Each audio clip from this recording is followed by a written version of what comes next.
I find the story of Job very devastating, very depressing. The fact that he lost all his children, he lost all his property, his livestock, his workers, literally, he lost everything, is cruel. That's such a cruel season of life for anybody to go through, not just in one season, but even in a lifetime. Job had friends.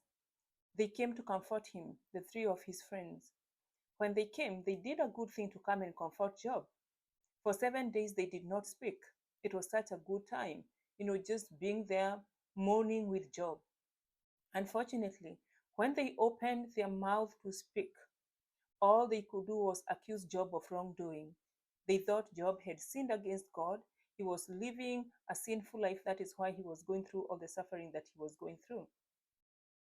To add salt to the injury, the person who was really closest to Job, his wife, when she opened her mouth to speak, she was like, this is way too much for somebody to be going through. Why are you holding on to this faith? Why are you holding on to God? Curse God and die. Such a terrible advice. Yet, I read Job 13:15, Job 13, verse 15.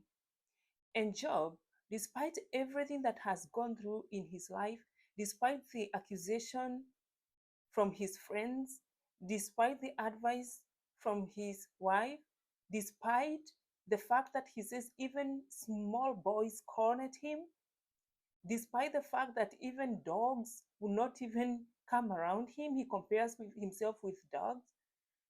Despite all that, he says, though he slay me, yet will I hope in him. In other words, he's saying, I am sick, I have lost everything. But that's not the end.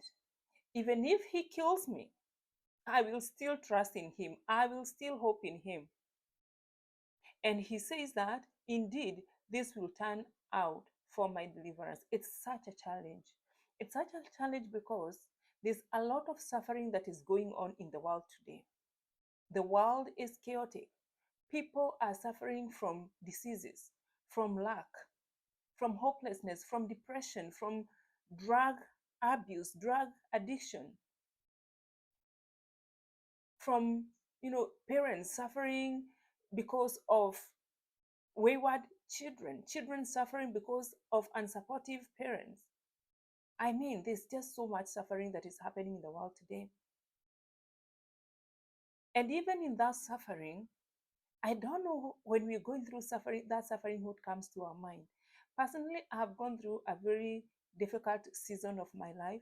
And when I am going through that season, I have found myself asking questions. Sometimes I have honestly asked those questions to God. I'm like, God, are you in this? Are you here? Or did you leave me? Did I hear you? Or did I lead myself? Why is everything turning out like this? Why are strange things following me? Why are my prayers not being heard or being answered? I have asked such questions. I'm challenged by Job that he says that though he slay me, that it doesn't matter what I am going through.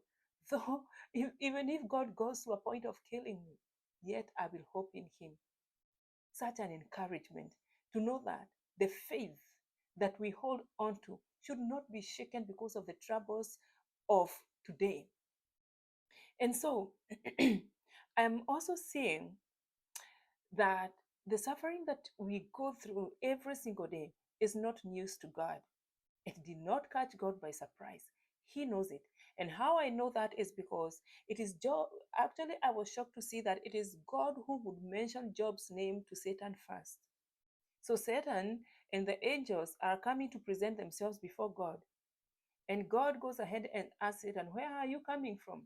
And he is like, from roaming around the world. Okay, did you consider my servant Job? So it is God who mentions Job's name to Satan first. And then God continues to give this beautiful resume or CV concerning Job, his credibility report, how nice of a person he is, how he's blameless, how he's faithful. And Satan isn't happy. He says, you know what? It's because of how you've protected him. It's because of the blessings that you've bestowed upon him. That's why he trusts in you. That's why he is walking in your ways. Take them away from him and see what will happen. And Satan is given permission to attack Job. And then when Job is attacked and everything is lost, Satan is still not contented because he sees that Job is still holding on to faith. He goes back to God. And this time, when God is asking him, have you considered my servant Job? He's like, well, skin for skin, flesh for flesh. You see, you've still given him perfect health. Take away his health and see whether he will not curse you. And so Job, again, remember, Job doesn't have the backstory. He doesn't have the behind the scenes. He doesn't know what is happening. But then, when Satan comes and attacks Job's health, Job still holds on to faith. He still holds on to this word that though he slay me, yet will I hope in him. And I learned about 3 lessons from this story. 1, there is nothing new to God. God knows everything that we are going through. 2, Satan is roaming around the world. We have to understand that.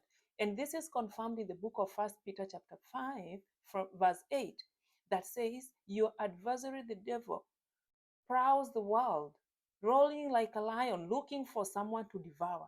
He's looking for somebody to destroy completely. But the good news is that the angels of God have also been assigned to come to the world to take care of the children of God. How do I know this?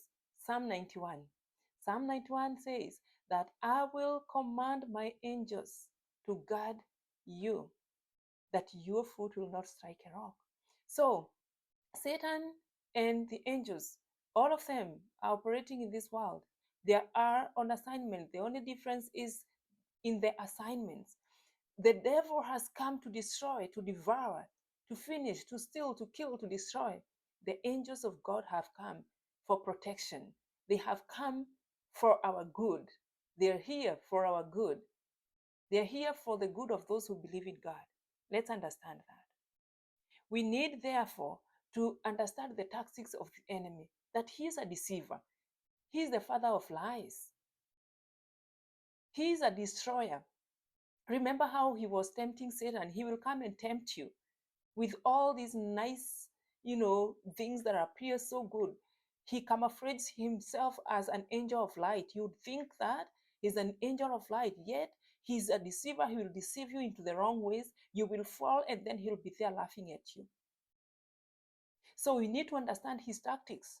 We need to put on the full armor of God as described in the book of Ephesians 5, that we may be able to withstand all the spiritual forces of darkness. Those arrows that have been shot on our way by Satan, we will overcome them if we put on the spiritual armor of God. The third thing that I learned is that Job, and back to the story of Job, in the book of Job 9, verse 14, he says something very profound. He says that I am a mere mortal man. I cannot argue with God. I cannot dispute with God. And I like that so much. That he knows that even though he has no idea what is happening, he still says that I cannot argue with God. I cannot dispute with God. He is sovereign. I am just a man. And so, what I can do, because I cannot take God to court, I cannot sue him. What I can do is that I can plead God for mercy. And this is what I want to conclude with. In our suffering, let's plead God for mercy. Mercy upon our situations, mercy upon the world, mercy upon every difficulty that you're going through, that I'm going through. Plead God for mercy. He's such a merciful God. He's full of mercy.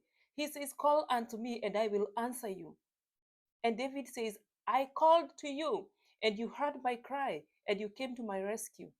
He hears when we call. Let's plead for mercy. Instead of arguing and complaining and confronting God, let's plead God for mercy. Blessings.